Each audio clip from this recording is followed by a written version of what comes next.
Well, hello! Hey guys, welcome to my channel where everything is so Vidushi, and welcome to the second official episode of Creating Chaos, the podcast for creators.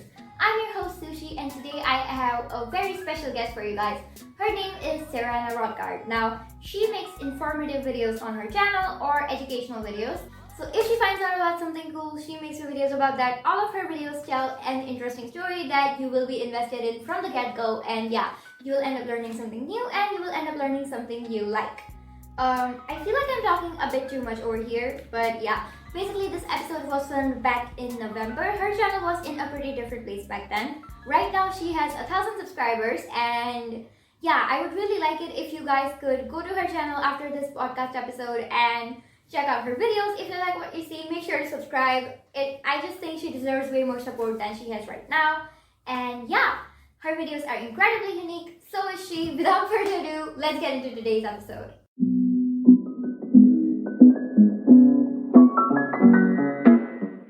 Okay, let's go. Welcome to Creating Chaos, the podcast for creators. I'm super happy to have you here. Mostly because I really enjoy watching your videos, and I think your channel is super cool.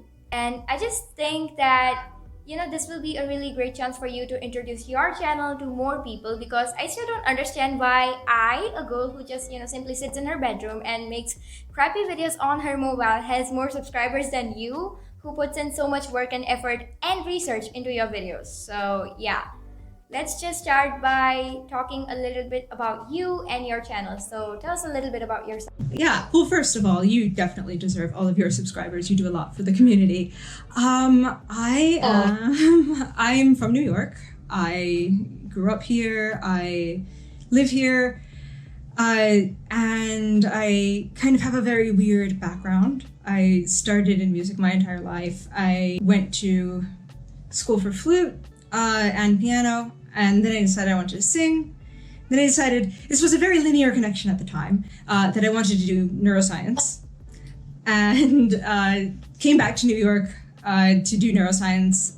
Halfway through, I needed to go back to the arts. Did that for a while. Then I discovered YouTube, and I was acting professionally for 6 years. And Whoa. That is fun, but it's not very intellectual. So it just was this need I had, and this was a way to fill all of those needs, the being on camera part, the intellectual part.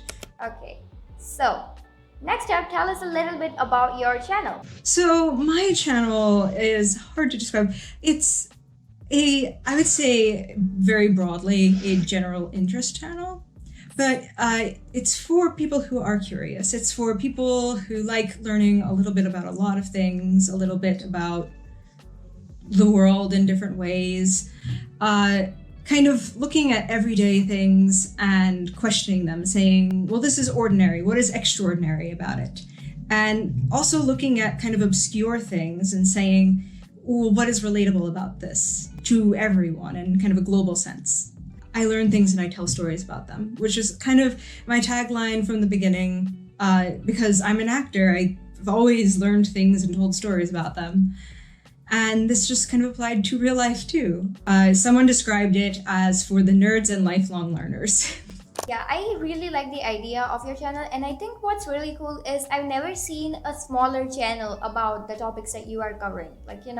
I've seen Tom Scott, I've seen Physics Girl, but I haven't really seen any smaller channels doing this.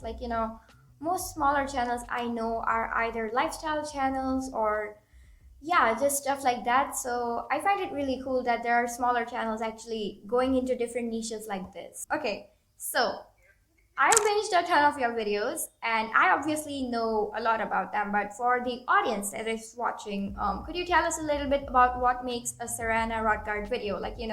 The time it takes to research, film, equipment, everything. Yeah, a lot. As you said, a lot of smaller channels don't do this, and there's probably a reason for that. It is a lot of input for what some people might not consider a lot of output, but I just want to share this with people, So basically, it starts usually with an idea that I've had at 3 a.m. or throughout my day. I have a list of topics, but I also have, I think my best videos have been ideas that have come to me. But then the research takes a lot of time. I remember writing my first 2 scripts thinking, okay, this isn't going to be so bad. And it's not bad. I love it. But I think for every video, there are about 10 to 20 pages of notes that I've taken from articles and books and, as many academic journals as I can. I don't want to... There's a really high standard for educational channels. I watch those videos, I meet those I expect that for myself. So it's a lot of fact checking, a lot of cross-referencing, contacting people whenever I can. So that's the first part. The second part is I like to do the style of doing a piece to camera on location. That's fun. That's where you find the narrative within all of this information. Part of the process at the same time as writing the script is getting permission to film at the location. And that's a big step that I was not expecting. But, I'll have all of that ready and then I'll kind of go. And this is why I don't have people usually coming with me, because I will be there as long as it takes to get a take I'm happy with. And then I edit it. So yeah, all of the work I would say is in the pre-production research phase. I can imagine the process being that long and complicated for one of my videos, let alone every single video I make. So yeah, kudos to you for pulling through all of that for each one of your videos. And also, do you film and edit alone, or do you have anyone else's help? It's just me. I film everything alone. I edit in Premiere. I had, some experience with editing because as an actor, you have to maintain a reel. You have to kind of maintain your own portfolio. So it wasn't new to me, but it was definitely more than I'd done before. So for my first, video that I was doing, I was still kind of learning as I was. I mean, I'm always learning, but it was this process of learning everything at once. If I can, I'll have someone watch it before I post it, but usually that isn't an option. So I kind of, from start to finish, it pretty much is me. For my latest video, I did have a friend who I'm so grateful. She drove me around.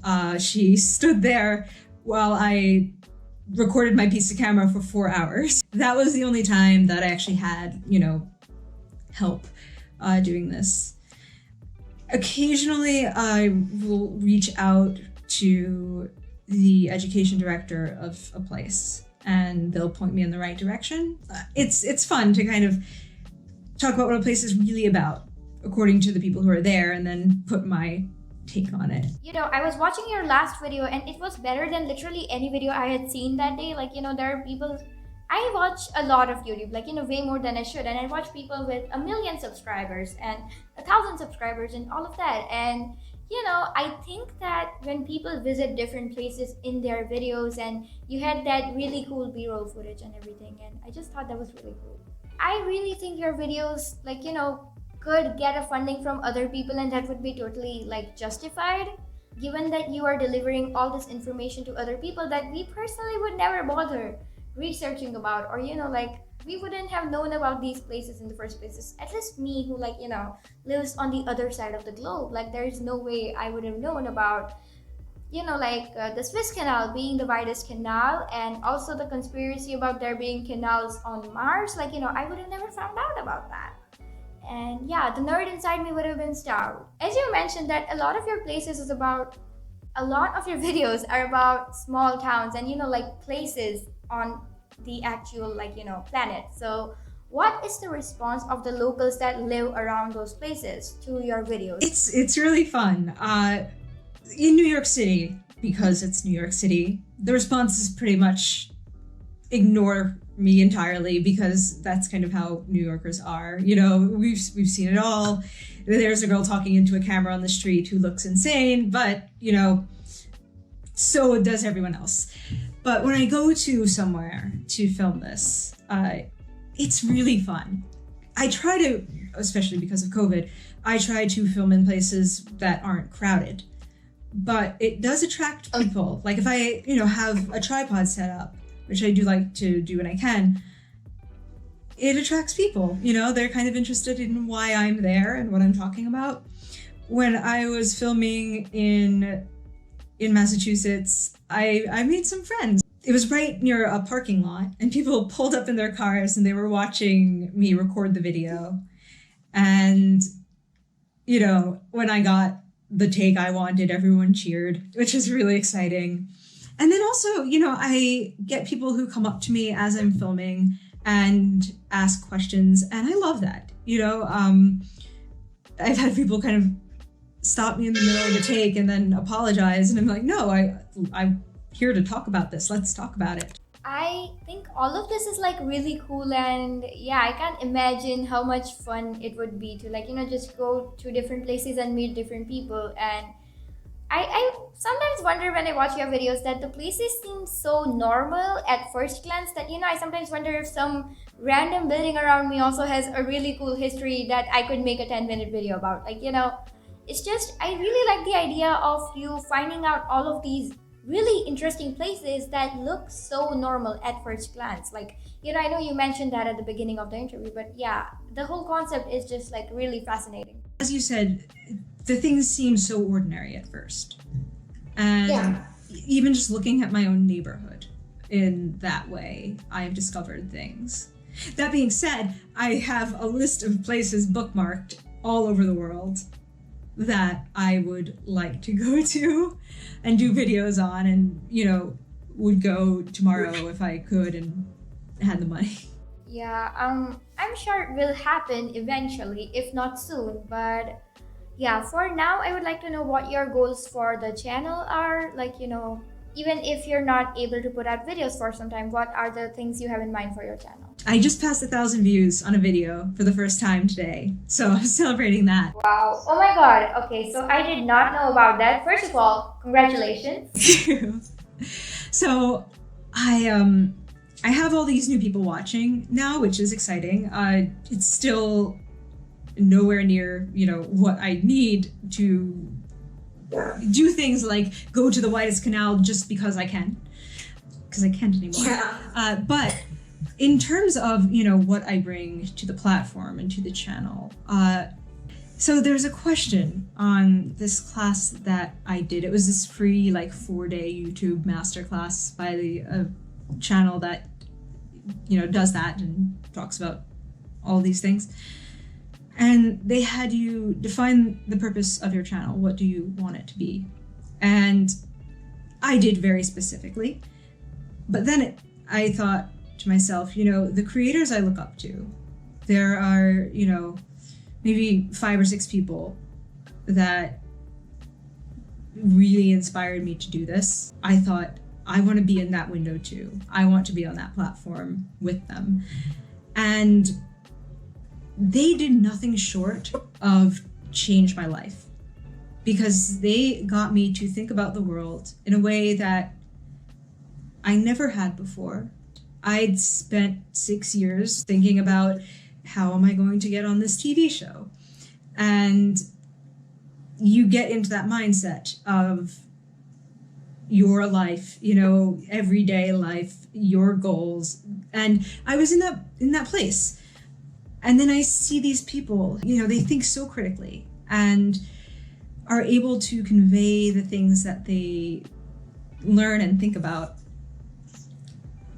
It genuinely changed the direction of my life. I don't know if this is what I will be doing forever, because, I'm not in charge of the algorithm, but I will do it as long as I can. I want to be that for people. I want to get people to start looking at things in different ways. Maybe not stop what they're doing and start a YouTube channel, but, if that's what they want to do, then definitely that. But to get people to really not take things in the world for granted. And with every video that I make, I try to tell a story about people.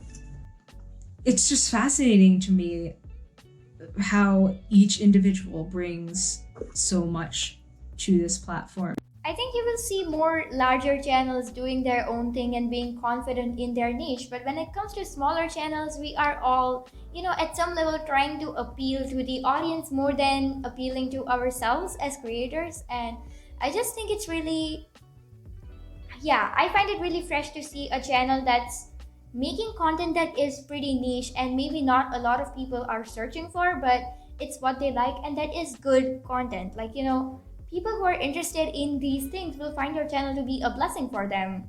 Or, just like, I could binge watch your videos like anytime I want and still be fascinated by the content. And I think for like, let's put the term nerds, like, nerds, like, we really appreciate your videos. That means a lot. It's, what's really interesting is, when people subscribe, the default is you don't know who subscribed, you just know that someone did. But some people opt to have their subscriptions public. When people subscribe and I'm looking at the other channels they're subscribed to, they have millions of subscribers. Like they're the people I look up to. They are literally, like, I did kind of a very informal way of evaluating this, which is I can only look at the channels that make their subscriptions public. At this point, I've probably looked at 100, and all but one has been subscribed to Tom Scott. To Tom Scott, yeah. Like that person is taking a chance on me. Even if you put million after the number of subscribers I have, it wouldn't equal what he has, And it is, and not just him. There are people who do, as you said, they're confident in their ability to kind of jump from topic to topic because they can. People will watch their videos no matter what and binge watch their content. That's not a luxury that I have necessarily because of the discoverability aspect. But once I notice, that someone subscribed and I look at all of these other educational creators, the people who inspired me, not just that core group of people, but people that I discovered along the way. Like that's a group of people I never thought I'd see my name, next to, but like they decided to subscribe to a smaller channel. Yeah, I think it's quite significant that you are a smaller channel doing what you like. And I think that the people who are subscribed to you and are also subscribed to Tom Scott and all these other larger channels, it just shows that the size of the channel really doesn't matter to the audience as long as they like the content. And I think more creators need to focus on the content rather than the, how many views can this get me, how many subscribers can this get me. I mean, obviously that is a part of the equation to get your channel out there and be successful on YouTube, obviously. But I think if you are not making the content you like, if you're sacrificing that element of being passionate about your content for those views and numbers and stuff, I mean, I personally would not find that satisfying, is all I'm saying. I think that's such a good takeaway from this is that, focusing on making what you are passionate about is the most important. Doing this as a small channel doesn't necessarily give me the most efficient way, but I'm making the kinds of things that I want to watch. This goes back to the whole dress for the job you want. You don't need a ton of money to do this. You just need a camera and passion, and a lot of passion, because burning out is easy, but if you're having fun. Hey guys, thank you so much for sticking to this point of the video. If you've been watching thus far, then you are a real one, my friend. Here's a cookie. You guys know this was filmed back in November, so I've been procrastinating for quite some time, and I'm extremely sorry for that. What happened was that I sat down with Saranna with like 6 to 7 questions, okay? I've been following her channel for quite some time, and it was really interesting for me to get to know the behind the scenes and everything. And before I knew it, we finished the interview and I looked at the footage and we had almost 2 hours worth of footage. Now, I have never presented long form content on this channel, and I think it would be unfair of me to expect you guys to sit through a 2-hour long video right now if you've never done that before. So yeah, I ended up cutting out a lot of good bits from the interview in order to make it fit into this short video, but I'm still pretty content with how the entire episode turned out. If you're watching this on YouTube, then you obviously know that Saranna's channel will be linked down in the description, but if you're listening to this somewhere, then make sure to look up Saranna Rotgard on YouTube. That is Saranna space Rotgard, Rotgard. And yeah, if you want to reach me, then you guys can reach me at my business email, that is sovidushi@gmail.com, sovidushi@gmail.com. What else? There are a lot of videos out there on YouTube that will tell you how to grow your channel. I will probably be making them in the future as well, but my goal with starting this podcast was to tell interesting stories, and as the name says, podcast for creators. I want to inspire YouTubers, or just anyone who is a creator in general, and keep you guys motivated, because I know that as a small YouTuber, when you don't see success immediately, it can be kind of disappointing. But I want you to know that as long as you like what you're doing, it's probably gonna be worth it. It's never too early or too late to pursue something that you like. Go after your dreams, and hey, there's a chance that this will turn into something phenomenal. So yeah, good luck with whatever you're working on right now. Also, make sure to subscribe to my channel and ring that notification bell for more weekly content every weekend. So yeah, that being said, hope you guys